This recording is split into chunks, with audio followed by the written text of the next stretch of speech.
Karena masih di Bali, makanya gue akan coba makan di... Hari ini kita makan sushi tei bersama dengan ibu negara yang akan mentraktir saya. Gue makan di Sushi Tei Sidewalk, Jimbaran. Di sini kita putuskan untuk makan di Sushi Tei karena di Labuan Bajo nggak ada dan kita udah kangen banget untuk makan sushi yang enak. That's why kita milih Sushi Tei. Nanti di akhir video kita akan spill harganya berapa dan itu di luar ekspektasi kami sih.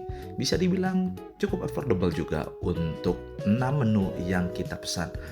Rasa sushinya itu ngangenin banget. Dan kebetulan gue juga pesen ramen yang enak, gue gak nyesel banget dan sangat worth it, sangat wajib dicoba ramennya. Jadi ini dia biaya makan sushi tei-nya.